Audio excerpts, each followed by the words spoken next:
السلام عليكم ورحمة الله وبركاته. الحمد لله رب العالمين، والصلاة والسلام على رسوله الأمين وعلى آله وأصحابه أجمعين. أما بعد فأعوذ بالله من الشيطان الرجيم.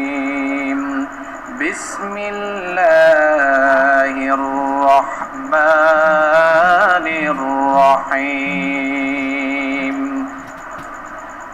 ولكل أمة جعلنا منسكا ليذكروا اسم الله على ما رزقهم من بهيمة الأنعام فإلهكم إله واحد فله أسلموا وبشر المخبتين. صدق الله العظيم.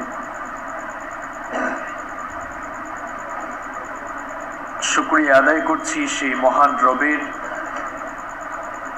যিনি বিশ্বজাহানের সমস্ত কিছু সৃষ্টি করেছেন এবং সব কিছুকে যিনি পরিচালনা করছেন।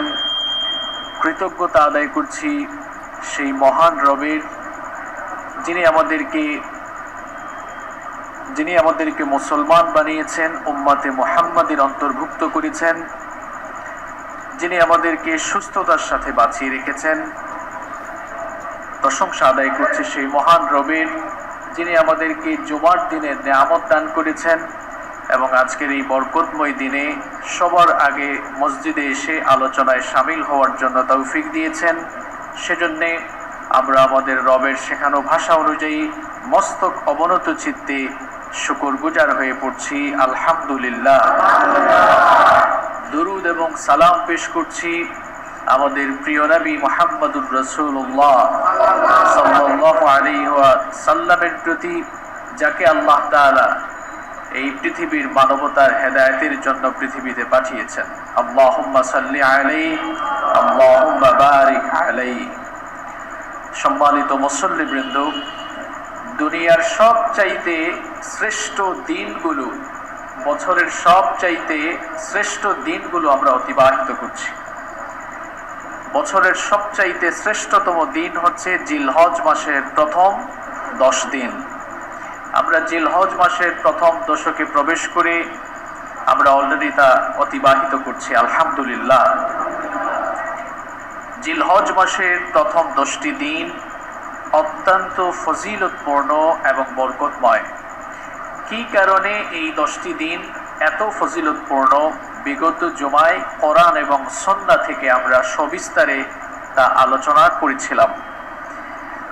আমরা যেন জিকির, আযকার, তাসবিহ, তাহলিল, তাহমিদ, তাকবীর এবং নফল ইবাদতের মাধ্যমে এই দশক অতিবাহিত করতে পারি। আল্লাহ তাআলা আমাদের সকলকে সেই তৌফিক দান করেন। গত জুমায় জিলহজ মাসের প্রথম দশকে কয়টি আমলের কথা বলেছিলাম মনে আছে আপনাদের? কয়টি আমলের কথা বলেছিলাম? 10টি আমলের কথা বলেছিলাম। আল্লাহ তাআলা যেন সেগুলো আমাদেরকে আমল করার তৌফিক দান করেন। বিশেষ করে আরাফা দিবসের রোজা আমাদের সামনে রয়েছে। আগামী সোমবার এবং মঙ্গলবার আরাফা দিবসের জন্য আমরা কয়টি রোজা রাখবো? 2টি রোজা রাখবো ইনশাআল্লাহ। যেহেতু বুধবারে ঈদ, তার মানে এর আগের দিন 9 তারিখ, তার আগের দিন 8 তারিখ। আরাফার রোজা কয়টি এবং কিভাবে রাখতে হবে গত জুমায় সেগুলো আমি সবিস্তারে তুলে ধরেছিলাম। আল্লাহ তাআলা যেন আরাফা দিবসের রোজা রাখার তৌফিক আমাদের সবাইকে দান করেন। গত জুমায় কোরবানির ব্যাপারে আলোচনা শুরু করেছিলাম। সাময়িক কিছু আলোচনা হয়েছিল। আজকে আমরা কোরবানির বিধান, আহকাম এবং মাসাইল সম্পর্কে বিস্তারিত আলোচনা করার চেষ্টা করব ইনশাআল্লাহ। কোরবানিকে হাদিসের পরিভাষায় বলা হয় উদহিয়া। কোরবানি উম্মতে মুহাম্মাদের জন্য নতুন করে আসা কোনো সিস্টেম, বিধান বা পদ্ধতি নয়, বরং পৃথিবীর সকল নবীর সকল উম্মতের জন্যই কুরবানির এই বিধান যিনি ঠিক করে দিয়েছিলেন তিনি কে? এই জন্য রব্বুল আলামিন কোরআনুল কারীমের 22 নম্বর সূরা সূরাতুল হজ্জের 34 নম্বর আয়াতে আল্লাহ তাআলা বললেন, ওয়ালিকুল্লি উম্মাতিন জাআলনা মানসাকাল লিয়াযকুরু ইসমাল্লাহি আলা মা রাযাকাহুম মিন বাহিমাতিল আনআম فإلهكم إله واحد فله أسلموا وبشر المخبتين। রব্বুল আলামিন বলছেন, এভাবে করে আমি প্রত্যেক উম্মতের জন্য কুরবানির বিধান ঠিক করে দিয়েছি, যাতে করে আমি তাদের জীবন উপকরণের জন্য তাদেরকে যে চতুষ্পদ জন্তুগুলো, চতুষ্পদ জানোয়ারগুলো দিয়েছি, সেগুলোর উপরে যেন আমি আল্লাহর নাম স্মরণ করে আমার শ্রেষ্ঠত্ব ঘোষণা করতে পারে। এই জন্য প্রত্যেক নবী, প্রত্যেক উম্মতের যুগে কুরবানির বিধান আমি ঠিক করে দিয়েছি। তাহলে এই আয়াতে কারিমা থেকে বোঝা গেল যে সকল উম্মতের যুগেই আল্লাহ তাআলা কুরবানির বিধান নির্ধারণ করে দিয়েছিলেন। আর পৃথিবীর ইতিহাসে সর্বপ্রথম কুরবানির ঘটনা ঘটেছিল আদম আলাইহিস সালামের জামানায়। পৃথিবীর ইতিহাসে সর্বপ্রথম কুরবানি করেছিলেন আদম আলাইহিস সালামের 2 ছেলে হাবিল এবং কাবিল। গত জুমায় সেই ঘটনা কোরআন থেকে আমি আপনাদেরকে শুনিয়েছি। তাহলে কুরবানির সিস্টেম শুরু হয়েছে আদম আলাইহিস সালামের জামানা থেকে, এবং পৃথিবীর ইতিহাসে সর্বপ্রথম কুরবানি করেছিলেন তারই 2 ছেলে হাবিল এবং কাবিল।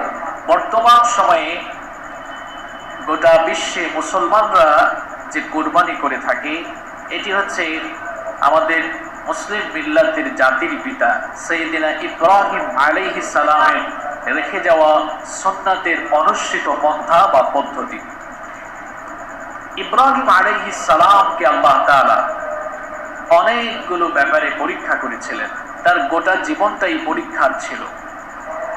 আল্লাহ তাআলা তার খলিল সাইয়েদিনা ইব্রাহিম আলাইহিস সালামকে যতগুলো ব্যাপারে পরীক্ষা করেছিলেন, তিনি সবগুলো ব্যাপারে সকল বিষয়ে কৃতিত্বের সাথে সকল পরীক্ষায় সফলভাবে উত্তীর্ণ হয়েছিলেন। সুবহানাল্লাহ। এই জন্য আল্লাহ তাআলা তার মর্যাদাও বাড়িয়ে দিয়েছিলেন।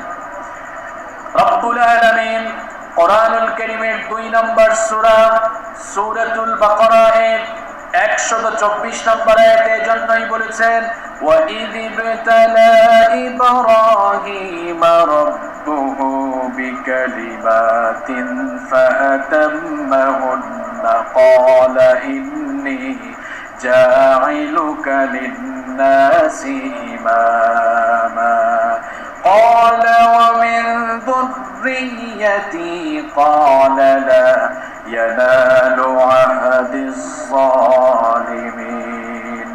আল্লাহ তাআলা বলছেন, আর স্মরণ করে যখন আমি ইব্রাহিমকে কয়েকটি বাণী দিয়ে কয়েকটি ব্যাপারে পরীক্ষা করেছিলাম, আর যতগুলো বিষয় আমি তাকে পরীক্ষা নিয়েছিলাম, সকল বিষয়ে তিনি উত্তীর্ণ হয়েছিলেন। এই জন্য আল্লাহ তাআলা বলে, ইন্নী জাইলুকা লিন-নাসি ইমামা, আমি তাকে বলেছিলাম আমি তাকে মানব জাতির নেতা বানাবো। ইব্রাহিম আলাইহিস সালামকে আল্লাহ তাআলা অনেকভাবে পরীক্ষা নিয়েছেন। এই ইমানি পরীক্ষা দিতে গিয়ে তিনি অগ্নিকুণ্ডে নিক্ষিপ্ত হয়েছেন। ইমানি পরীক্ষা আল্লাহ তাআলা তার কাছ থেকে এত বেশি নিয়েছেন, কোন কোন বর্ণনা এসেছে 86 বছর পর্যন্ত তার কোনো সন্তান ছিল না। আল্লাহ তাআলা তাকে সন্তান না দিয়ে পরীক্ষায় ফেলেছেন। আবার যখন আল্লাহ তাআলা তাকে সন্তান দিলেন, বার্ধক্য বয়সে উপনীত হওয়ার পর যখন আল্লাহ তাআলা তাকে সন্তান দিলেন, সন্তান দেওয়ার পরেও তার পরীক্ষা শেষ হয় না। সন্তান দেওয়ার পরেও আল্লাহ তাআলা আবার পুনরায় তার কাছ থেকে পরীক্ষা নিলেন। ইব্রাহিম আলাইহিস সালাম বার্ধক্য বয়সে উপনীত হয়ে গেলেন। কোন কোন বর্ণনা এসেছে 86 বছর হয়ে গেল, তার কোনো সন্তান নাই। তিনি সন্তান চাইলেন কার কাছে? ইব্রাহিম আলাইহিস সালাম আল্লাহ তাআলার কাছে ফরিয়াদ কাছে সন্তানের জন্য আবেদন করলেন, আর তার ফরিয়াদের ভাষাগুলো রব্বুল আলামিনের কাছে এত ভালো লাগলো, তার সেই ফরিয়াদ রব্বুল আলামিন কোরআনুল কারীমে কোট করে দিলেন। তিনি আল্লাহর কাছে ফরিয়াদ করে বলেছেন, রব্বি হাবলি মিনাস সালিহিন। তিনি বলেছিলেন, হে আমার রব, আপনি আমাকে সালেহীন, আপনি আমাকে সৎকর্মশীল নেককার একটি সন্তান দান করেন। ইব্রাহিম আলাইহিস সালাম যখন আল্লাহর কাছে সন্তানের জন্য আবেদন করলেন, তিনি যখন আল্লাহর কাছে সন্তান চাইলেন, আল্লাহ তাআলা তার সেই আবেদন কবুল করলেন। তাকে জানিয়ে দিলেন, ফাবাশশারনাহু বিগুলামিন হালিম, আমি আমার খলিল ইব্রাহিমের ফরিয়াদ কবুল করলাম, আর তাকে ধৈর্য সহিষ্ণু নেককার সন্তানের সুসংবাদ দিলাম। সুবহানাল্লাহ। শুধু সুবহানাল্লাহ পড়ে গেলে চলবে না, এখান থেকে শিক্ষা নিতে হবে। নবী ইব্রাহিম আলাইহিস সালামের কোনো সন্তান ছিল না, তিনি কি কোনো জীবিত বা মৃত মানুষের কাছে গিয়ে সন্তান চেয়েছেন? ইব্রাহিমের সন্তানরা আজ কি করছে? সন্তান যখন হয় না, জীবিত বা মৃত মানুষের কাছে গিয়ে ধর্ণা দিচ্ছে সন্তানের জন্য। বলেন আপনারা, কোন জীবিত বা মৃত মানুষের সন্তান দেওয়ার কি কোনো ক্ষমতা আছে? তাবিজের জন্য লাইন ধরে, যেটা তাবিজ দেন, আমার ওয়াইফের বাচ্চা হচ্ছে না, আপনার ওয়াইফের বাচ্চা হচ্ছে না, এখন হুজুর কি জোর করে তাবিজ দিয়ে ওয়াই দিবে নাকি? সন্তান দেওয়া এবং না দেওয়ার মালিক কে? সন্তান দেওয়া এবং না দেওয়ার মালিক হচ্ছেন আল্লাহ। ইয়াহাবু লিমান ইয়াশাউ ইনাথান ওয়া ইয়াহাবু লিমান ইয়াশাউ যুকুর। আল্লাহ তাআলা বলেছেন, আমি যাকে চাই কন্যা সন্তান দেই, যাকে চাই পুত্র সন্তান দেই, যাকে চাই ছেলে মেয়ে দুটো মিলিয়ে দেই, আর আমার যাকে ইচ্ছা তাকে কোনোটাই দেই না, ছেলেও দেই না মেয়েও দেই না, একেবারে বন্ধা অবস্থায় রেখে দেই। সব ক্ষমতা কার কাছে? আপনি কার কাছে যান? কোথায় যাচ্ছেন? এটা তো আল্লাহ তাআলার সাথে শিরক হয়ে যাচ্ছে। সন্তান যদি না পান, এমন হতে পারে যে আল্লাহ তাআলা আপনার কাছ থেকে পরীক্ষা নিচ্ছেন। এই পরীক্ষায় ইব্রাহিম আলাইহিস সালামের মতো উত্তীর্ণ হওয়া লাগবে। ঈমানটা খেলনা নয়, কারো কাছে বিক্রি করে দেওয়ার মতো বিষয় নয়। যদি আল্লাহ তাআলা এমন পরীক্ষায় আপনাকে ফেলেও দেয়, সেই পরীক্ষায় উত্তীর্ণ হওয়া লাগবে, ঈমানের উপরে ইস্তেকামত থাকা লাগবে। সন্তান চাইতে হবে কার কাছে?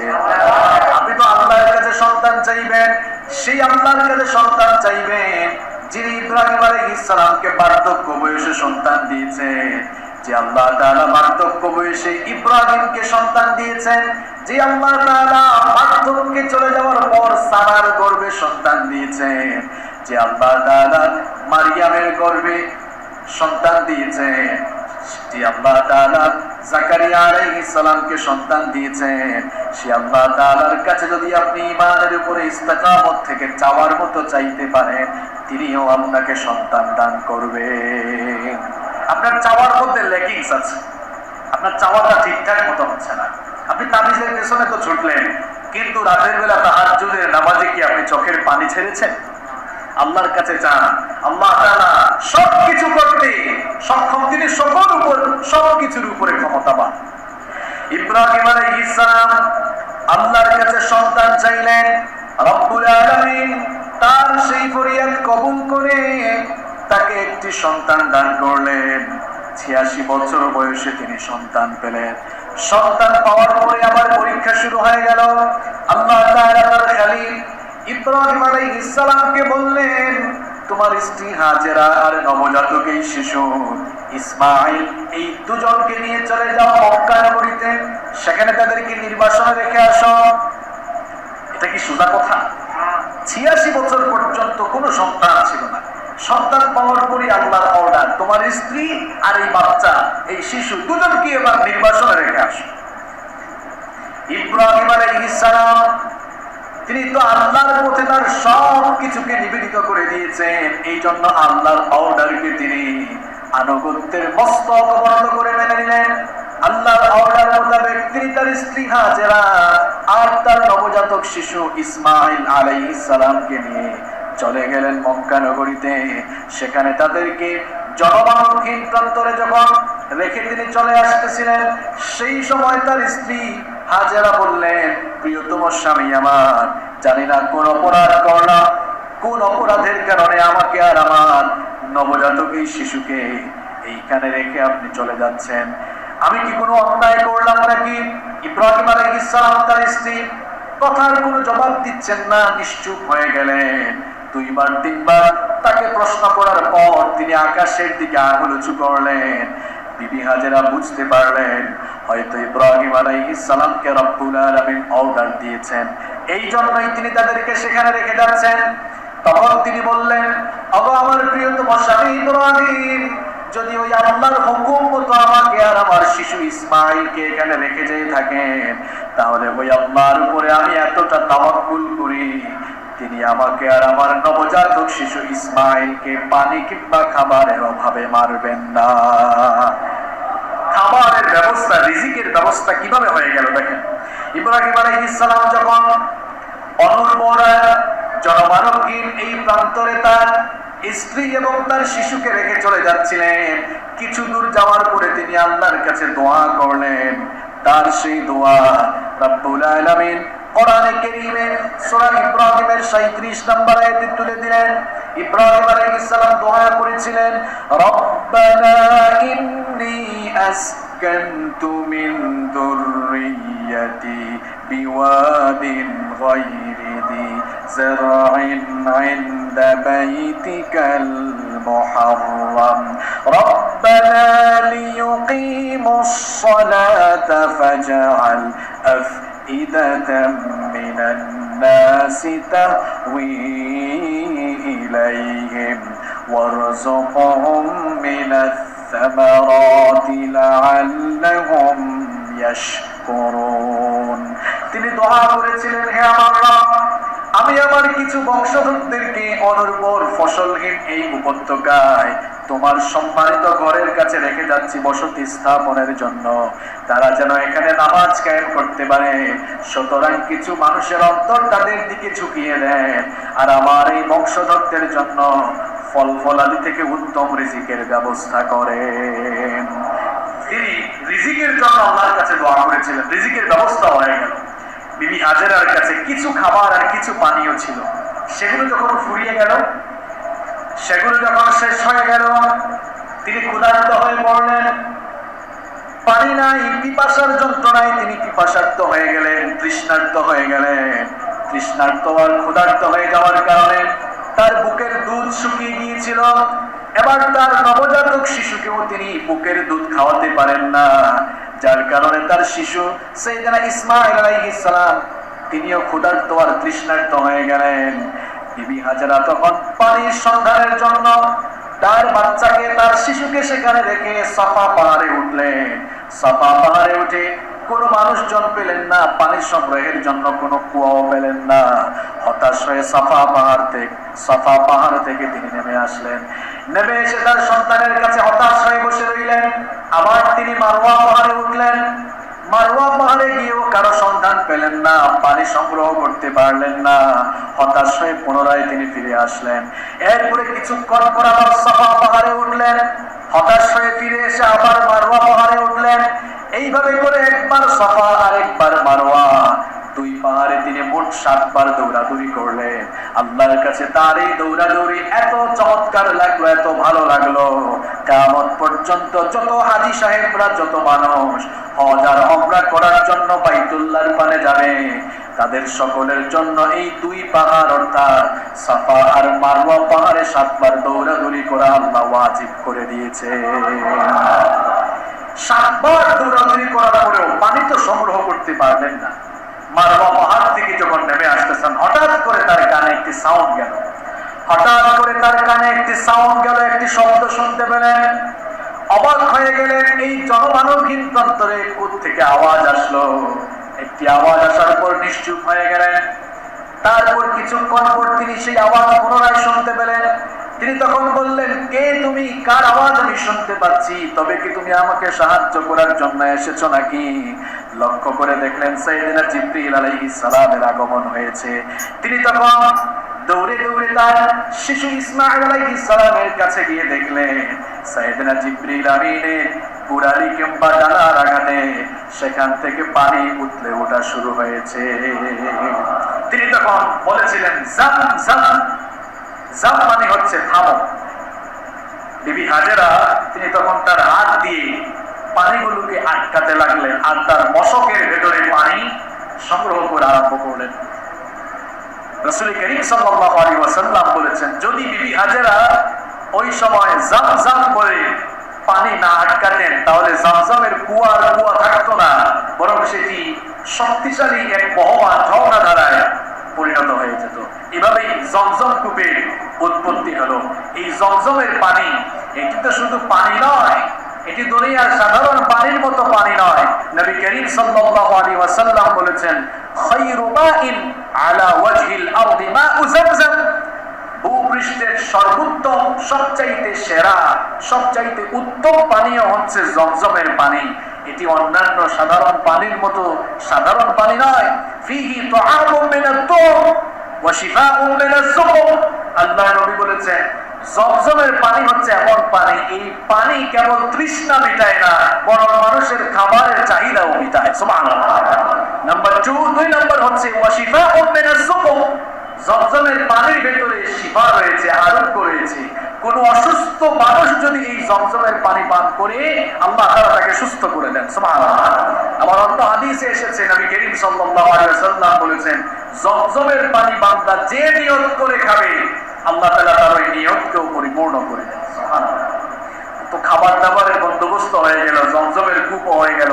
অনেক লম্বা ঘটনা। আমি তো ইব্রাহিম আলাইহিস সালামের জীবনের ব্যাপারে 2 জুমা আপনাদের এখানে আলোচনা করেছিলাম। বলছিলাম আপনাদেরকে যে বনি জুরহাম গোত্র আসলো, যে মক্কাকে এখন আপনারা মক্কা নগরী দেখেন, এটা এক সময় মক্কা সিটি ছিল না, এত সুন্দর নগরী ছিল না, কোনো মানুষ ছিল না।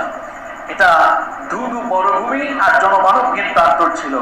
ইব্রাহিম আলাইহিস সালাম তার স্ত্রী আর তার শিশুকে রেখে আসলেন। এরপরে বনি জুরহাম গোত্র সেখানে আসলো, মানুষের বসবাস শুরু হলো। ইব্রাহিম আলাইহিস সালামও ধীরে ধীরে বড় হয়ে যেতে লাগলেন।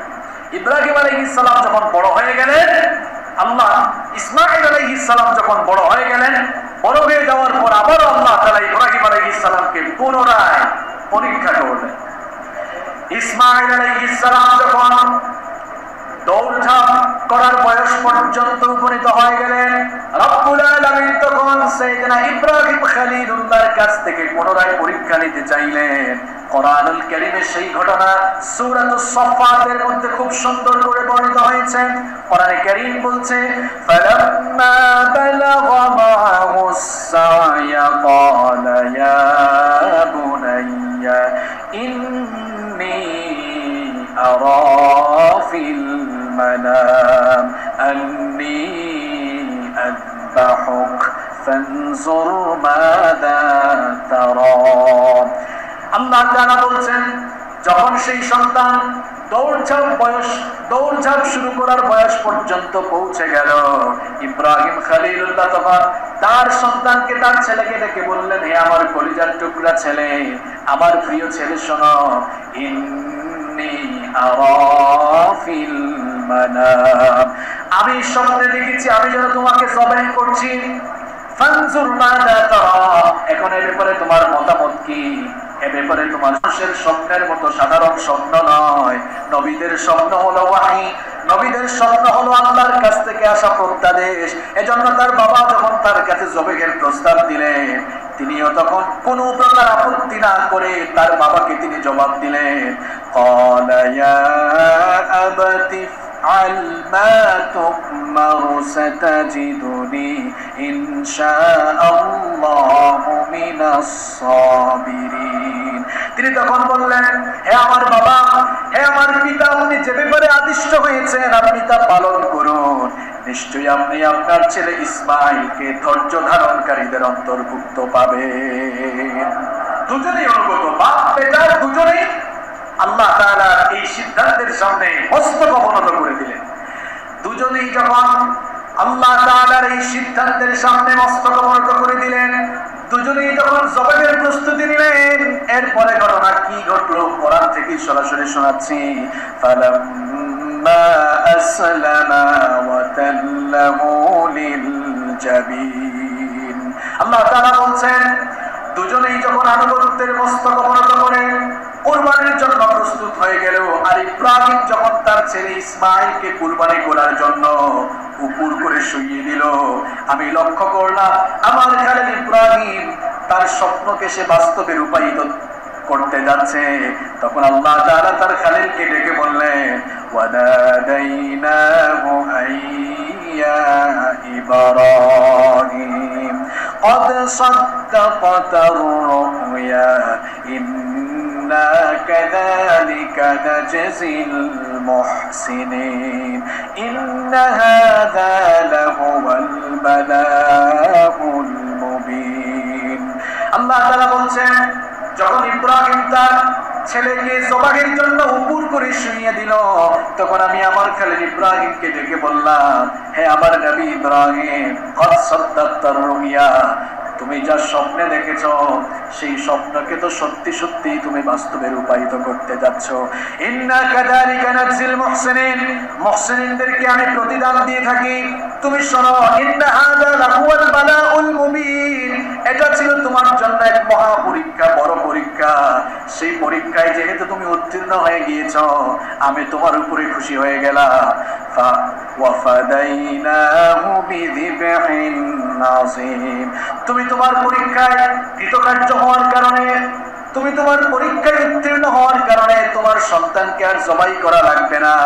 আমি জান্নাত থেকে একটি উত্তম জবাই পাঠালাম, জান্নাত থেকে একটি উত্তম দুম্বা পাঠালাম, আর এই জবাইয়ের বিনিময়ে, এই দুম্বার বিনিময়ে তোমার ছেলেকে আমি কুরবানি থেকে মুক্তি দিলাম। ওয়া তারাকনা আলাইহি ফিল আখিরিন, শুধু তাই নয়, তোমার এই পদ্ধতি আমার কাছে এত ভালো লেগেছে, তোমার কুরবানির সিস্টেম আমার এত পছন্দ হয়েছে, তোমার পরে কিয়ামত পর্যন্ত তোমার এই পদ্ধতির অনুসরণের ব্যবস্থাও আমি করে দিলাম। সুবহানাল্লাহ। এখন আমরা তাই করছি। আমরা বর্তমান সময়ে যে কুরবানি করছি, এটা হচ্ছে ইব্রাহিম আলাইহিস সালামের রেখে যাওয়া সুন্নাতের অনুসৃত পন্থা বা পদ্ধতি। সম্মানিত মুসল্লিবৃন্দ, এখন প্রশ্ন হতে পারে, এই কুরবানির বিধান কি? কুরবানির বিধান বা কুরবানির হুকুম কি? এটা আমাদের জন্য ফরজ, ওয়াজিব, সুন্নাত নাকি নফল? কুরবানির বিধানের ব্যাপারে, কুরবানির হুকুমের ব্যাপারে ফুকাহায়ে কেরামদের মধ্যে দুটি মত পাওয়া যায়। কয়টি মত পাওয়া যায়? দুটি মত পাওয়া যায়। হানাফি স্কুল অফ থট অনুযায়ী তারা কুরবানিকে ওয়াজিব বলেছেন। হানাফি মাযহাবের উলামায়ে কেরামগণ কুরবানিকে ওয়াজিব বলে সাব্যস্ত করেছেন। আবার কুরবানির ব্যাপারে দ্বিতীয় মতামত হচ্ছে জমহুরুল উলামা, অর্থাৎ ইমাম আশ-শাফিঈ, ইমাম মালিক, ইমাম আহমদ বিন হাম্বল রাহিমাহুমুল্লাহ, তারা প্রত্যেকেই বলেছেন যে না, কুরবানি ওয়াজিব নয়, বরং কুরবানি হচ্ছে সুন্নাহ মুআক্কাদা, কুরবানি হচ্ছে সুন্নতি মুআক্কাদা। এখন আপনাদের মধ্যে একটা প্রশ্ন আসতে পারে যে একই বিষয়ে দুই ধরনের মতামত কেন? শুধুমাত্র কুরবানির বিধান নয়, ইসলামের অনেক গুরুত্বপূর্ণ বিধানের ব্যাপারে একাধিক মতামত পাওয়া যায় কি যায় না? পাওয়া যায় কি যায় না? যেমন ভিতরের নামাজ হানাফি স্কুল অফ থট অনুযায়ী ওয়াজিব, কিন্তু শাফিঈ বা অন্যান্য মাযহাব অনুযায়ী সেটা হচ্ছে সুন্নতি মুআক্কাদা। এই যে বিভিন্ন ইবাদতের ব্যাপারে বা বিভিন্ন মাসআলার ব্যাপারে মতবিরোধ পাওয়া যায়। Why? What's the reason? এর কারণটা কি? এর কারণ হচ্ছে কিছু কিছু ইবাদতের ব্যাপারে আল্লাহ তাআলা এবং তার রাসূল সাল্লাল্লাহু আলাইহি ওয়াসাল্লাম সরাসরি নির্দেশ দিয়েছেন যে এটা ফরজ, এটা সুন্নাত, এটা ওয়াজিব, এরকম ডাইরেক্টলি বলে দিয়েছেন। কিন্তু কিছু কিছু ইবাদত আছে নবী করিম সাল্লাল্লাহু আলাইহি ওয়াসাল্লাম গুরুত্ব সহকারে করেছেন, তার আমল ছিল, কিন্তু এই ইবাদতের ব্যাপারে সরাসরি তিনি কোনো দিক নির্দেশনা দেন নাই। এটা উম্মতকে সরাসরি বলেন নাই যে করতেই হবে বা এটা ফরজ, এটা ওয়াজিব, এরকম তিনি বলেন নাই। সেই সমস্ত ইবাদত বা সেই সমস্ত বিধানের ব্যাপারে ফুকাহায়ে কেরাম বা আলেমদের মধ্যে মতবিরোধ পাওয়া যায়। এর কারণে এক পক্ষের আলেমরা কখনো অন্য পক্ষের আলেম কিংবা অন্য পক্ষের আলেমুল আমাদের বক্তব্যকে কখনো খাটো করে দেখা এটা বুদ্ধিমানের কাজ নয়, এটা এটা সমীচীন নয়। ভিন্ন মতের প্রতি শ্রদ্ধা থাকতে হবে, কারণ প্রত্যেক মাযহাবের ইমামরা অনেক বড় বড় আলেম ছিলেন, অনেক বড় বড় মুজতাহিদ তারা ছিলেন। তারা ইজতিহাদ করে প্রত্যেকটি মাসআলার ব্যাপারে সমাধান দিয়েছেন এবং প্রত্যেকের বক্তব্যের সাথে কোরআন সুন্নাহর রেফারেন্স রয়েছে। সুতরাং আপনি অন্য কোনো মাযহাব কিংবা অন্য কোনো আলেমের বক্তব্য গ্রহণ না করে আপনি যদি সমালোচনা শুরু করেন, তাহলে বুঝতে হবে আপনি ওই নির্দিষ্ট ব্যক্তি বা নির্দিষ্ট মাযহাবের সমালোচনা করছেন না, বরং আপনি কোরআন সুন্নাহকে অবমাননা করছেন। কারণ প্রত্যেক ইমামরাই কোরআন সুন্নাহ থেকে তারা রেফারেন্স দিয়েছেন। এখন আপনাদের আবার এখানে আরেকটি প্রশ্ন আসতে পারে যে সবাই যদি কোরআন সুন্নাহ থেকে রেফারেন্স দিয়ে থাকে, তাহলে আমরা গ্রহণ করব কোনটা? আমরা গ্রহণ করব কোনটা? এই ক্ষেত্রে আপনাকে সমন্বয় সাধন করতে হবে। কোন বিষয়ে যদি একাধিক মত পাওয়া যায়, সমন্বয় সাধন করার যোগ্যতা থাকলে আপনি সমন্বয় সাধন করবেন। আর সেই যোগ্যতা যদি আপনার না থাকে, তাহলে যেই মতটি আপনার কাছে সর্বাধিক গ্রহণযোগ্য বলে মনে হবে সেটি আপনি আমল করতে পারেন, কোনো অসুবিধা নাই। কিন্তু এক পক্ষ আরেক পক্ষকে ঠেলাঠেলি করা, এটার নাম ইসলাম নয়। তাহলে কুরবানির ব্যাপারে, কুরবানির বিধানের ব্যাপারে কয়টি মত রয়েছে? আমি আবারও বলছি, কুরবানির বিধানের ব্যাপারে দুটি মত পাওয়া যায়। এক পক্ষের আলেমদের মতামত হলো কুরবানি ওয়াজিব, আরেক পক্ষের আলেমদের মতামত হলো কুরবানি এটি সুন্নতি মুআক্কাদা। দুই পক্ষের কথার সাথে দলিল রয়েছে। ইমামুল আযম ইমাম আবু হানিফা রাহিমাহুল্লাহ তিনি কুরবানিকে ওয়াজিব বলেছেন। তিনি কোরআন থেকে দলিল দিয়েছেন, ফাসাল্লি লিরাব্বিকা ওয়ানহার। এর বাংলা অর্থ হচ্ছে, সুতরাং আপনি আপনার রবের জন্য সালাত আদায় করুন এবং কুরবানি করুন। মুফাসসিরিন কিরাম এখানে সালাত বলতে ঈদের সালাত বুঝিয়েছেন, আর কুরবানি বলতে কুরবানির দিনে কুরবানি করাকে বুঝিয়েছেন। এই জন্য ইমাম আবু হানিফা কোরআন থেকে দলিল দিয়ে বলেছেন, যেহেতু আল্লাহ তাআলা ঈদের দিনে ঈদের নামাজের পরে কুরবানি করার কথা বলেছেন, আদেশ দিয়েছেন, সেহেতু এটা অবশ্যই ওয়াজিব একটি কাজ, এটা করতেই হবে, এটা আমল আদেশ করা হয়েছে। তিনি হাদিস থেকে দলিল দিয়েছেন, যে হাদিসটি মুসনাদে আহমদ, ইবনে মাজাহ, মুস্তাদরাকে হাকিম সহ বহু হাদিসের গ্রন্থে এই হাদিসটি বর্ণিত হয়েছে এবং ইমাম নাসিরউদ্দিন আলবানী রাহিমাহুল্লাহ এই হাদিসটিকে সহিহ বলেছেন। আন আবি হুরায়রা রাদিয়াল্লাহু আনহু أن رسول الله صلى الله عليه وسلم قال من كان له سعة ولم يضحي فلا يقربن مصلانا।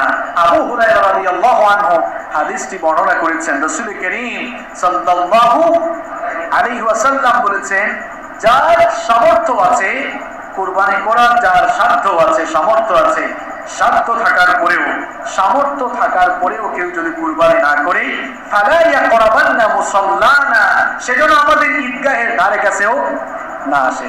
এই হাদিসকে রেফারেন্স হিসেবে গ্রহণ করে হানাফি মাযহাবের আলেমরা বলছেন, যেহেতু নবীজি বলছেন সাধ্য থাকা সত্ত্বেও কুরবানি না করলে ঈদগাহের ধারে কাছেও যদি কেউ না আসে, তার মানে বোঝা যাচ্ছে যে কুরবানি একটি ওয়াজিব কাজ, না করলে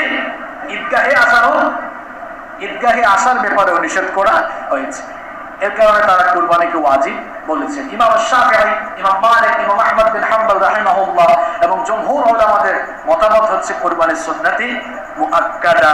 এটিও তাদের বানানো কোনো বক্তব্য নয়, তারাও তাদের বক্তব্যের সাথে দলিল পেশ করেছেন। তারা অনেকগুলো হাদিসের দলিল দিয়েছেন। তারা বলেছেন যে নবী করিম সাল্লাল্লাহু আলাইহি ওয়াসাল্লাম একবার দুটি ছাগল কুরবানি করলেন। একটি কুরবানি করার সময় বললেন, আল্লাহুম্মা হাযা আন্নী, এটি হচ্ছে আমার জন্য, আমার এবং আমার পরিবারের তরফ থেকে। আরেকটি ছাগল কুরবানির সময় বললেন, এটা হচ্ছে আমার উম্মতের, তাদের পক্ষ থেকে যারা কুরবানি করতে পারে নাই। তো এই হাদিসকে দলিল হিসাবে পেশ করে তারা বলছেন, যেহেতু নবী করিম সাল্লাল্লাহু আলাইহি ওয়াসাল্লাম বলেছেন আমার উম্মতের মধ্যে যারা কুরবানি করতে পারে না, এটা তাদের জন্য, তার মানে হচ্ছে যদি এটা ওয়াজিব হতো, নবীজি বলতেন সবাই যেন এটা করে। এরপরে তারা দলিল হিসাবে আরেকটি হাদিস পেশ করেছেন, যেটি সুনান ইবনে মাজাহ এসেছে। নবী করিম সাল্লাল্লাহু আলাইহি ওয়াসাল্লাম বলেছেন, মান রাআ হিলাল যিল হজ্জা ওয়া আরাদা আন ইউদাহি ফালা ইয়াখুদান্না মিন শা'রিহি ওয়ালা মিন আযফারিহি। নবী করিম সাল্লাল্লাহু আলাইহি ওয়াসাল্লাম বলেছেন, যেই ব্যক্তি জিলহজ মাসের চাঁদ দেখবে এবং সে যদি কুরবানি করার ইচ্ছে করে, তাহলে সে যেন নখ, চুল ইত্যাদি না কাটে।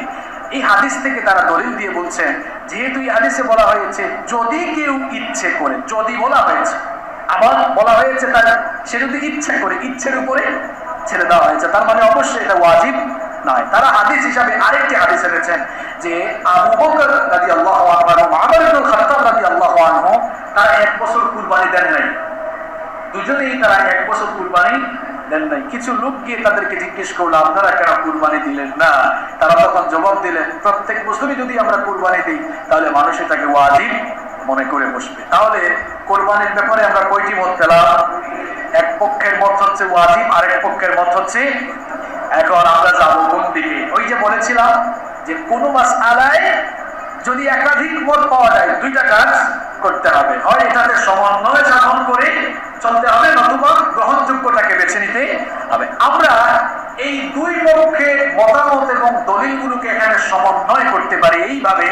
হানাফি মাযহাবে যেই ইবাদতগুলোকে ওয়াজিব বলা হয় অন্যান্য সকল মাযহাবে সেইগুলোকে তারা সুন্নাতে মুআক্কাদা হিসেবে সাব্যস্ত করেছে। তার মানে হচ্ছে অন্যান্য মাযহাবের সুন্নাতে মুআক্কাদাগুলো হানাফি মাযহাবের ওয়াজিবের সমান। তাহলে আমরা দুটোকে সমন্বয় করে বলতে পারি যে সামর্থ্য যাদের আছে এরা কুরবানি ছেড়ে দিতে পারবে না। এটি অত্যন্ত নিন্দনীয় কাজ, অত্যন্ত গর্হিত কাজ।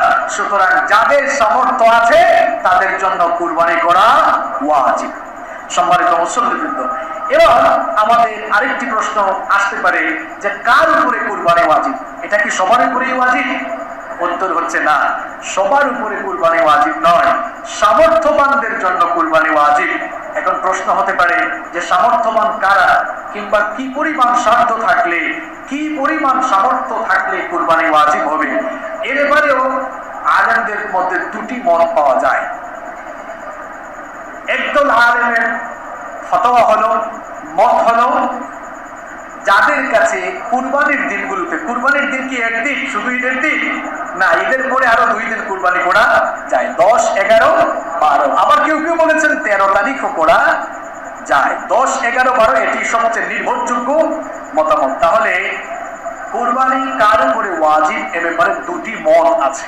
প্রথম মত হচ্ছে একদল আলেমদের অভিমত হলো কুরবানির দিনগুলোতে যার কাছে কুরবানি করার সক্ষমতা, সাধ্য বা সাধ্য আছে, সামর্থ্য আছে, তার পরিবারের যাবতীয় প্রয়োজন মেটানোর পরে কুরবানির দিনগুলোতে কারো কাছে যদি কুরবানি করার মতো টাকা পয়সা থাকে, সাধ্য থাকে, সামর্থ্য থাকে, তাহলে তার জন্য কুরবানি করা ওয়াজিব। এটা হচ্ছে এক পক্ষের আলেমদের মতামত। আরেক পক্ষের আলেম বলছেন, এটি হানাফি মাযহাবের আলেমদের ফতোয়া, তারা বলছেন যে কুরবানির দিনগুলোতে যাদের কাছে 7.5 ভরি স্বর্ণ বা 52.5 তোলা রূপা কিংবা তার সমপরিমাণ নগদ অর্থ থাকবে তার উপরই কুরবানি করা ওয়াজিব। তাহলে এই দুই মতকেও এখানে খুব সুন্দর করে সমন্বয় করা যাবে। কিভাবে সমন্বয় করা যাবে? আসলে নবীজির যুগে 7.5 ভরি স্বর্ণ আর 52.5 তোলা রূপার দাম কি ছিল? সমান ছিল। কিন্তু বর্তমান বাজারে কি সমান? বর্তমান বাজারে 7.5 ভরি স্বর্ণের দাম কত? আমার তো মনে হয় প্রায় 4 লক্ষ টাকার উপরে, তাই না? আর 52.5 তোলা রূপার দাম কত? 50 থেকে 52 হাজার টাকা হবে। তাহলে বর্তমান বাজারে সোনা এবং রূপার দাম সমান নয়, কিন্তু নবীজির সময়ে 7.5 ভরি স্বর্ণ আর 52.5 তোলা রূপার দাম কি ছিল? সেম ছিল। তাহলে বর্তমানে আমরা রূপাকে স্ট্যান্ডার্ড হিসাবে এখানে গ্রহণ করতে পারি, দুটো মতকে আমরা এখানে সমন্বয় করতে পারি। তার মানে হচ্ছে যার কাছে পরিবারের যাবতীয় প্রয়োজন মেটানোর পরে কুরবানির দিনে 52 তোলা রূপার দাম কত হবে? 50,000 টাকা যদি আমরা ধরি, এই পরিমাণ অর্থ যার কাছে থাকবে অথবা কুরবানি দেওয়ার সামর্থ্য যার থাকবে তার জন্যই কুরবানি করাটা ওয়াজিব। কিছু কিছু লোক ইদানিংকালে প্রশ্ন তুলেছে যে করোনার এই মহামারীতে, করোনার এই পরিস্থিতিতে কুরবানি না করে কুরবানির টাকাগুলো গরিব মিসকিনদেরকে দিয়ে দেওয়া, এটা কি ভালো কাজ নয়? তাদের কথাবার্তা শুনে মনে হয় মায়ের থেকে মাসির দরদ। এদের কথা ভালো কিন্তু উদ্দেশ্য ভালো, কথা কিন্তু ভালো বলছে। কুরবানি এই মুহূর্তে না করে মানুষ অর্থনৈতিকভাবে ক্ষতিগ্রস্ত, করোনা এই মহামারীতে কুরবানি না করে কুরবানির টাকা পয়সাগুলো গরিব মানুষদেরকে, মিসকিনদেরকে, অসহায়দেরকে দিয়ে দিলেই তো ভালো হইতো। কথা ভালো, উদ্দেশ্য খারাপ। যারা এই কথা বলে যে কুরবানি না করে কুরবানির টাকাগুলো গরিব মানুষদেরকে দিয়ে দিলে ভালো হতো। কই, তারা তো কোনোদিন বললো না যে বুট ক্লাব, নাইট ক্লাবে গিয়ে যারা টাকা খরচ করে সেই টাকাগুলো ওখানে খরচ না করে যারা করোনাতে বিপদে আছে তাদের জন্য খরচ করা হোক। বলেছে কখনো তারা? তারা তো কোনোদিনও বলে নাই যে মদের বার, নাইট ক্লাব কিংবা যেখানে অপচয় হয়, অপব্যয় হয়, সেগুলো বন্ধ করে দিয়ে সেই টাকাগুলো গরিব অসহায় মানুষদের জন্য খরচ করা হোক। এটা কি তারা কখনো বলেছে? তাহলে কুরবানির মতো গুরুত্বপূর্ণ বিধান নিয়ে এমন মন্তব্য যারা করে তাদেরকে কেন ধর্মীয় অনুভূতিতে আঘাত করার কারণে গ্রেফতার করা হয় না, এটি আজকে আমাদের মনে প্রশ্ন জেগেছে। অথচ যারা দ্বীনের কাজ করছেন, কোরআন সুন্নাহর দাওয়াতি কাজ করছেন, সঠিক দাওয়াতি কাজ যারা করছেন, বিভিন্ন সময়ে তাদেরকেই দেখা যায় ধর্মীয় অনুভূতিতে আঘাত হানার কথা বলে তাদেরকে হয়রানিতে ফেলা হয়। আর যারা 90% মুসলমানের দেশে কুরবানির মতো গুরুত্বপূর্ণ বিধান নিয়ে ঠাট্টা মস্করা করে তারাই নির্বিঘ্নে এই দেশে জীবনযাপন করে। এই হচ্ছে এই দেশের মুসলমানদের জন্য অত্যন্ত লজ্জাজনক একটি বিষয়। এরা আজ এই কথা বলছে, কাল বলবে তাহলে 3-4 লক্ষ টাকা খরচ করে হজে না গিয়ে এই টাকাও মানুষকে মিলিয়ে দেন। সুযোগ দিলে এই কথাও বলবে। এরপরের দিন কি বলবে জানেন? 5 ওয়াক্ত নামাজে আসলে প্রায় 1 থেকে 1.5 ঘন্টা সময় ব্যয় হয়। এই 1-1.5 ঘন্টা সময় মানুষ যদি অর্থনৈতিক কাজে ব্যয় করে দেশ আরো এগিয়ে যাবে। এরকম সুযোগ দিলে তারা এভাবেই বলতে থাকবে। আচ্ছা বলেন তো, সাদাকা এটা তো আপনি সারা বছরই করতে পারবেন, কিন্তু কুরবানি কি সারা বছর করা যায়? এমন অযৌক্তিক কথা আপনি কিভাবে বলেন? কুরবানি তো কুরবানির দিনগুলোতেই করা যায়, অন্য দিনে কুরবানি করা যায় না। কিন্তু সাদাকা, দান সদকা আপনি সারা বছর করতে পারবেন। কুরবানির সময় এসেছে, কুরবানির দিনগুলোতেই আপনাকে কুরবানি করতে হবে। আর বাস্তব কথা হলো এই, যারা কুরবানি করে, যারা হজে যায়, আপনারা বাস্তবতা দেখবেন সমাজে তারাই সবচেয়ে বেশি দানশীল হয়। কারণ যারা কুরবানি করে দানশীলতার একটা শিক্ষা তারা কুরবানি থেকে পায়। কিভাবে পায়? কুরবানি করার পরে কুরবানির পুরা গরুটা, কুরবানির পুরো পশুটা অথবা রক্ত মাংস পুরোটাই কি আপনারা আল্লাহর ভাগে দেন? মানে আল্লাহকে দেন? শুধু আল্লাহর নামে জবাই করছি তাকওয়ার সাথে, আল্লাহর শ্রেষ্ঠত্ব ঘোষণা করছি, কিন্তু কুরবানির মাংসটা আবার আমরাই খাচ্ছি। সেই মাংস খাওয়ার বেলায় আমরা কি করছি? আল্লাহ তাআলা কোরআনে বলেছেন ফাকুলু মিনহা ওয়া আত'ইমুল বাঈসাল ফাকির। অন্য আয়াতে বলেছেন ফাকুলু মিনহা ওয়া আত'ইমুল কানিয়া ওয়াল মু'তা। অর্থাৎ কুরবানির পশুর মাংস নিজেরা খাও, দুস্থ অসহায় গরিব মানুষদেরকেও খাওয়াও। তাহলে দেখা যাচ্ছে কুরবানির মাধ্যমে মানুষকেও সহযোগিতা করা যায়। একদিকে আল্লাহর বিধান পালিত হচ্ছে, একটি ইবাদত হয়ে যাচ্ছে, অন্যদিকে কুরবানির মাংস এই করোনা মহামারীতে আমরা গরিব দুঃখী মানুষের মধ্যে বিলিয়ে দিয়ে আমরা এই মহান কাজে, দানশীলতার কাজেও আমরা নিজেদেরকে সামিল করতে পারি। সুতরাং এমন অবাস্তব, অহেতুক এবং নিন্দনীয় কথাবার্তা যারা বলবে, এগুলোর সাথে আমাদের কোনো সম্পর্ক নাই। বাস্তবতা হচ্ছে যারাই আল্লাহর বিধানগুলো মানে সমাজে তারাই মানুষকে সবচাইতে বেশি সহযোগিতা করে থাকে। যারা এমন কথা বলে বাস্তব জীবনে গিয়ে দেখেন তারা কয়জন, তারা কোন দিন কয়জন মানুষকে সহযোগিতা করেছে, এদের কথার সাথে আমল গিয়ে মিলিয়ে দেখেন। এদেরকে শুধু কথা বলার বেলায় পাবেন, আর কুরবানির সময় আসলে এই ধরনের বক্তব্যগুলো শুরু হয়। এটা গত কয়েক বছর ধরে আমরা এগুলো দেখতেছি।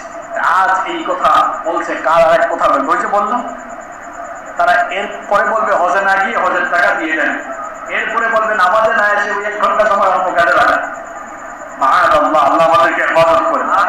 তাহলে এই করোনা পরিস্থিতিতেও আমরা কুরবানি করবো, এটা আমরা ছেড়ে দিব না। বরং এই করোনা পরিস্থিতিতে কুরবানি করলে গরিব মানুষদের আরো কল্যাণ হবে, আরো উপকার হবে। কারণ মানুষ এখন ক্ষুধার কষ্টে আছে, খাবারের কষ্টে আছে। যদি কুরবানি হয়, কুরবানির মাংসগুলো তাদের কাছে পৌঁছাবে, তাদের আহারের বন্দোবস্ত হবে, খাবারের বন্দোবস্ত হবে। আর কুরবানির মতো এমন গুরুত্বপূর্ণ বিধান আমরা কেন ছেড়ে দিব? কারণ কুরবানি হচ্ছে এমন ফজিলতপূর্ণ একটি ইবাদত। মুসনাদে আহমদ, তিরমিজি এবং ইবনে মাজাহ হাদিস এসেছে, আন যায়েদ ইবনে আরকাম قال قال اصحاب رسول الله সাল্লাল্লাহু আলাইহি ওয়াসাল্লাম। যায়েদ ইবনে আরকাম রাদিয়াল্লাহু আনহু এই হাদিসটি বর্ণনা করেছেন। রাসূল করিম সাল্লাল্লাহু আলাইহি ওয়াসাল্লামের সাহাবীরা নবী করিম সাল্লাল্লাহু আলাইহি ওয়াসাল্লামকে এসে জিজ্ঞেস করলেন, মা হাদিহিল আদাহি। ওগো আল্লাহর রাসূল, কুরবানি কি? কুরবানির ব্যাপারে আল্লাহর নবীকে তারা প্রশ্ন করলেন। নবীজি তখন বললেন, ক্বালা সুন্নাতু আবিকুম ইব্রাহিম আলাইহিস সালাম। নবীজি তখন বললেন, কুরবানি হচ্ছে তোমাদের পিতা ইব্রাহিম আলাইহিস সালামের সুন্নাহ। সাহাবায়ে কেরাম তখন আবার জিজ্ঞেস করলেন, ফামালানা ফিহা ইয়া রাসূলুল্লাহ, পড়েন সাল্লাল্লাহু আলাইহি ওয়াসাল্লাম। ওগো আল্লাহর রাসূল, বুঝলাম কুরবানি হচ্ছে আমাদের জাতির পিতা ইব্রাহিম আলাইহিস সালামের রেখে যাওয়া সুন্নাহ, কিন্তু ফামালানা ফিহা, এই কুরবানি করার মধ্যে আমাদের জন্য কি ফজিলত রয়েছে, কি লাভ রয়েছে, কি ফায়দা রয়েছে? আল্লাহর নবী তখন বললেন, বিকুল্লি শাহরাতিন হাসানা, তোমরা যে পশু কুরবানি করবে, ওই পশুর প্রত্যেকটি পশমের পরিবর্তে আল্লাহ তাআলা এক একটি করে নেকি দান করবে।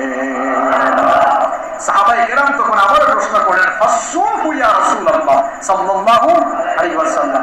বুঝলাম কুরবানির পশুর প্রত্যেকটা পশমের বিনিময়ে আমাদেরকে একটি করে নেকি দেওয়া হবে, কিন্তু যেই পশু জবাই করা হয়, কুরবানি করা হয়, ওই পশুর কি কোনো ফায়দা আছে?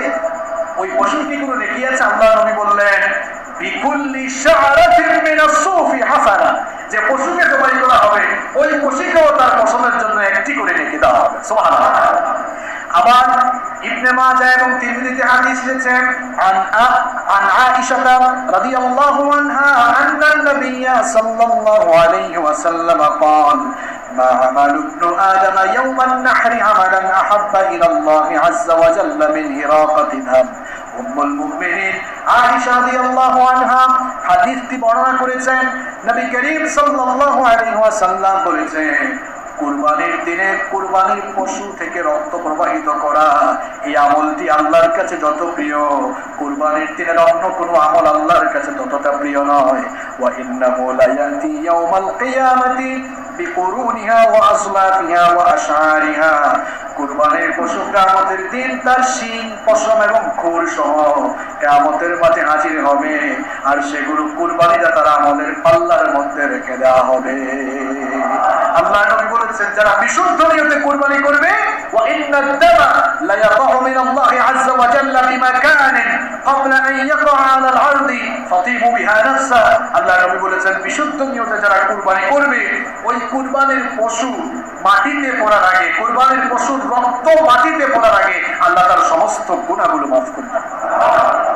নিয়ত বিশুদ্ধ থাকতে হবে, শুধু পশু জবাই নয়, আপনার মনের ভেতরের পশুত্বকে কুরবানি দিতে হবে।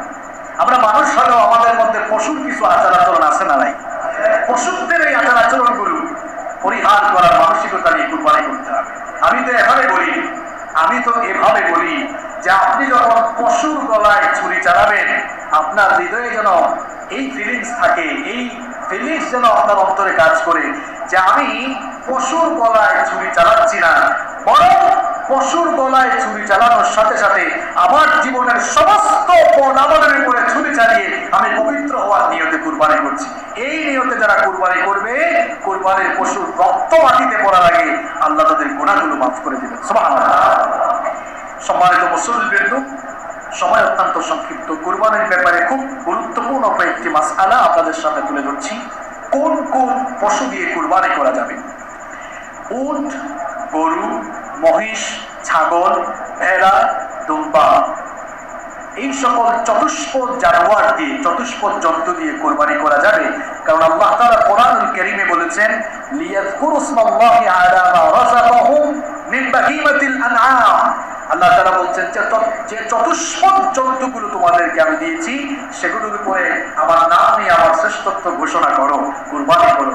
গৃহপালিত জন্তু যেগুলো আছে, গৃহপালিত যেমন আপনার হাঁস, মুরগ, এগুলা দিয়ে কিন্তু কুরবানি হয় না। বন্য প্রাণী যেগুলা বনে জঙ্গলে বাস করে, হরিণ, তারপরে সিংহ, এইগুলা দিয়ে কিন্তু কুরবানি হয় না।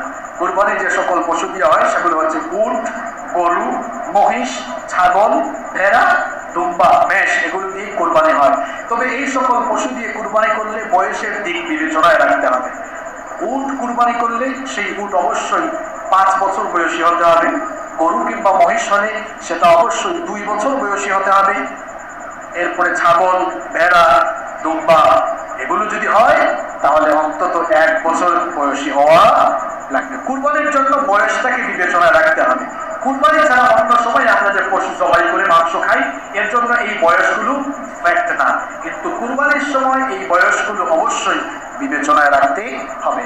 পাশাপাশি আরেকটি বিষয় বিবেচনায় রাখতে হবে, ত্রুটিপূর্ণ কোনো পশু দিয়ে কুরবানি করা যাবে না। বিশেষ করে হাদিসে 4 ধরনের পশুর ব্যাপারে নিষেধাজ্ঞা এসেছে। আল্লাহ নবী বলেছেন, আরবাউল লা তাজুজু ফিল আদাহি, 4 ধরনের পশু দিয়ে তোমরা কুরবানি করো না। 1 নম্বর হচ্ছে আল মারিদাতুল বাইয়িনু মারদুহা, এমন পশু যার রোগ সুস্পষ্ট, যেটা রোগা সবাই জানে, এমন রোগাক্রান্ত পশু দিয়ে কুরবানি করো না। 2 নম্বর হচ্ছে ওয়াল আওরাউল বাইয়িনু আওরুহা, অন্ধ, চোখে দেখে না, কানা, এমন পশু দিয়ে কুরবানি করো না। তার সামনে ঘাস দিলে ঘাসটাও দেখে না, এমন পশু দিয়ে কুরবানি করা যাবে না। নাম্বার 3 নম্বর হচ্ছে ওয়াল আরজাউল বাইয়িনু দালউহা, এমন পশু যেটা হাঁটতে পারে না, ল্যাংড়া হয়ে গেছে, হেঁটে হেঁটে কুরবানির জায়গা পর্যন্ত যেতে পারে না, এমন পশু দিয়ে কুরবানি করা যাবে না। 4 নম্বর হচ্ছে ওয়াল আজফাউল্লাতি তামকি, এমন পশু যেটা একেবারে জনাকীর্ণ, জীর্ণশীর্ণ, যেটা একেবারে জীর্ণশীর্ণ, এমন পশু দিয়েও কুরবানি করা যাবে না। এছাড়া অন্যান্য হাদিসে এসেছে, যেই পশুর কান নেই কিংবা যেই পশুর শিং গোড়া থেকেই ভেঙে গেছে, এমন পশু দিয়ে কুরবানি করা যাবে না। কুরবানিতে শরীকানার ব্যাপারে যে মাসআলা রয়েছে, এবার সেটা আপনাদের সামনে তুলে ধরছি। এক পশুতে সর্বোচ্চ কতজন শরীক হয়ে কুরবানি করা যায়? এক্ষেত্রে জবাব হলো, ছাগল, ভেড়া, দুম্বা, মেষ, এগুলোতে কোনো প্রকার শরীকানা দেয়া যাবে না। একজনের পক্ষ থেকে একজন একটা কুরবানি করবে, তবে সে একজন যদি কুরবানি করে তার পরিবারের পক্ষ থেকে সেটা আদায় হয়ে যাবে। আর উট যদি হয়, গরু বা মহিষ হয়, তাহলে সর্বোচ্চ 7 জন শরীক হওয়া যাবে। এখন নতুন করে বাংলাদেশে একটা ফেতনা শুরু হয়েছে, এইসব ফেতনা থেকে আল্লাহ আমাদেরকে হেফাজত করুন, বলেন আমিন। কারণ এর ব্যাপারে সুস্পষ্ট হাদিস রয়েছে আবু দাউদ শরীফে, আল্লাহর নবী বলেছেন, আল বাকারাতু আন সাবআ ওয়াল জাযুরু আন সাবআ, গরু এবং উট সর্বোচ্চ 7 জনে মিলে কুরবানি করা যাবে, কোনো অসুবিধা নাই। তবে ভালো করে শোনেন, এই ক্ষেত্রে আমরা একটা মারাত্মক ভুল করে বসি। সেটা কি? আমরা অনেক সময় দেখা যায় 3 জন মিলে, 4-5 জন মিলে বা 7 জন মিলে কুরবানি দিচ্ছে। আমরা বলি এটা 5 জনের নামে কুরবানি দেওয়া হচ্ছে, 7 জনের নামে কুরবানি দেওয়া হচ্ছে। বলেন তো, মানুষের নামে কুরবানি দিলে সেটা কি হালাল হবে? মানুষের নামে কোনো কিছু জবাই করা যায়? তাহলে আমাদের মুখের ভাষা ঠিক করতে হবে, বলতে হবে অমুকের পক্ষ থেকে বা কতজনের পক্ষ থেকে, 5 জনের, 7 জনের পক্ষ থেকে কার নামে কুরবানি দেওয়া হচ্ছে। এই পরিভাষাগুলো আমাদেরকে ঠিক করতে হবে। আল্লাহ আমাদেরকে হেদায়েত দান করেন। এরপরে আসেন, কুরবানির মাংস আমরা কিভাবে ভাগ করবো, এটা আমরা সবাই জানি। কোরআনের 2টি আয়াত আমি উল্লেখ করেছি, যে ফাকুলু মিনহা ওয়া আত'ইমুল বাঈসাল ফাকির। অন্য আয়াতে আল্লাহ বলেছেন ফাকুলু মিনহা ওয়া আত'ইমুল কানিআ ওয়াল মু'তা, অর্থাৎ এই পশু থেকে তোমরা খাও, যারা চেয়ে বেড়ায়, যারা চেয়ে, এরপরে যারা চায় না, গরিব দুস্থ অসহায়দেরকেও খাওয়াও। এই আয়াতগুলোকে সামনে রেখে ফুকাহায়ে কেরাম বলেছেন আপনি 3 ভাগ করতে পারেন, 1 ভাগ নিজের জন্য, 1 ভাগ আত্মীয় স্বজনের জন্য, আরেক ভাগ গরিব মানুষের জন্য। একেবারে যে 3 ভাগ সমান করে করতে হবে এমন কোনো কথা নেই। আপনি চাইলে পুরোটাই দিতে পারেন, আবার আপনি চাইলে আপনার মতো করে ভাগ করতে পারেন। তবে সর্বোত্তম পদ্ধতি হচ্ছে 3 ভাগ করবেন, কারণ আপনি তো কুরবানি দিয়েছেন, এখানে ত্যাগের একটা নজরানা তো থাকা লাগবে, ঠিক না? তো এই ত্যাগের নজরানা থাকবে কেমনে? আপনি মানুষকে খাওয়াবেন। আল্লাহ তৌফিক দান করেন। এবার আসেন জবাইয়ের বিষয়ে। আমাদের সমাজে, আমাদের দেশে একটি চিত্র আমরা দেখতে পাই, অহরহ যা ঘটছে। কুরবানির দিনে মসজিদের ইমাম সাহেব অথবা মুয়াজ্জিন সাহেবরা একেবারে লিস্ট হাতে নিয়ে বাড়ি বাড়ি গিয়ে কুরবানির পশু জবাই করছে। ইমাম সাহেব বা মুয়াজ্জিন সাহেবের সেদিন জামা কাপড় রক্তে লাল হয়ে যায়, ব্যস্ত শিডিউল, একটার পরে আরেকটা কুরবানি করতে হয়। এগুলো আপনাদের এলাকায় আছে নাকি? মাশাআল্লাহ, এগুলো তো অন্ততপক্ষে আমাদের এই এলাকায় থাকার কথা না। মানে অবস্থা হলো এমন যে আমরা এখন নিজের কাজ নিজে করতে চাই না। অবস্থা হলো এমন, একজনের মা অথবা বাবা মারা গিয়েছে, নিজে দোয়া না করে হুজুরকে বলতেছে টাকা 1000 দিয়ে, হুজুর আপনি আমার আব্বা আমার জন্য একটু কেটে কেটে দোয়া করেন তো। নিজে কাজে না, হুজুর কাদায়, কোনো লাভ হবে? আপনার নিজের কাজ আপনি নিজে করবেন।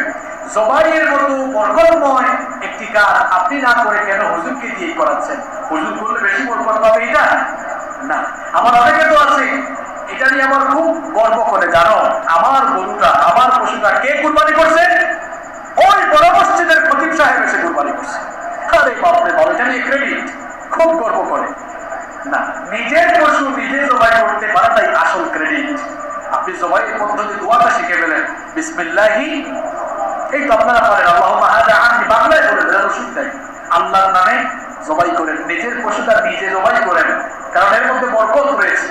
আল্লাহর নবী তার কলিজার টুকরা মেয়ে ফাতেমা রাদিয়াল্লাহু আনহার পশু কুরবানি করছেন, সেই সময় বললেন, ফাতেমা আসো, তোমার পশুর পাশে এসে দাঁড়াও, কারণ তোমার এই পশুর রক্ত যখন মাটিতে পড়বে, মাটিতে পড়ার আগে আল্লাহ তোমার গুনাহ মাফ করবে।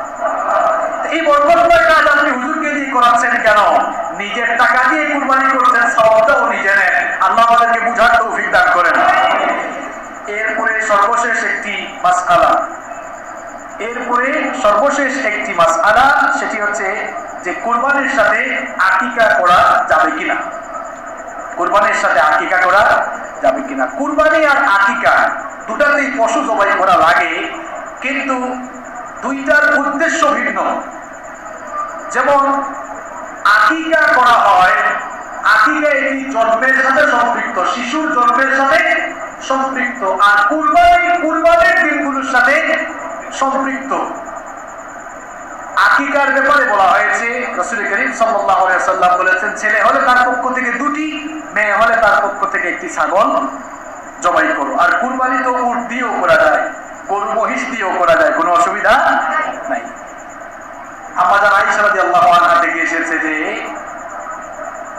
আকিকা সপ্তম দিনে করতে হবে। নবীজি আমল ছিল এটি, তিনি তার নাতি হাসান হুসাইনের আকিকা করেছেন সপ্তম দিনে।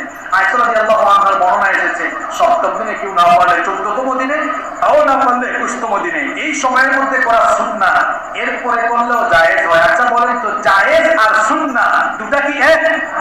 দুটা কি এক? তো আপনি কি সুন্নতের অনুসরণ করবেন না জায়েজের অনুসরণ করবেন? সুন্নত সময় একটা আর জায়েজ সময় একটা। এখন দেখা যাচ্ছে এমন সন্তানের জন্ম হয়েছে মুহররম মাসে, আর কুরবানি হয় জিলহজ মাসের 10 তারিখ। ওই কুরবানির পশুর সাথে একসাথে আকিকা দেওয়ার জন্য পুরো 1 বছর অপেক্ষা করে। সম্মানিত ভাইয়েরা, সম্মানিত মুসল্লিবৃন্দ, যদিও এ ব্যাপারে উলামায়ে কেরামের কিছু উলামায়ে কেরামের বক্তব্য হচ্ছে এটা জায়েজ আছে, কুরবানির সাথে আকিকা দেওয়া যায়, কিন্তু এটা সুন্নাহ পদ্ধতি নয়। জায়েজ এক জিনিস, সুন্নত আরেক জিনিস। আমরা বাড়াবাড়ি করবো না, ছাড়াছাড়িও করবো না। ওই যে বলেছিলাম, যখন একই মাসআলার ব্যাপারে একাধিক মত আসবে, আপনি কি করবেন? সমন্বয় করবেন। তো এখানেও সমন্বয় করেন, যদিও জায়েজ আছে, আপনি কি জায়েজটা করবেন নাকি সুন্নতটা করবেন? আকিকার সময়ে যে সময় বলা হয়, যে সপ্তম দিন, 14 বা 21তম দিনে, ওই সময় করে ফেললে সুন্নাত আদায় হবে, বাকি সময় করলে জায়েজ হবে।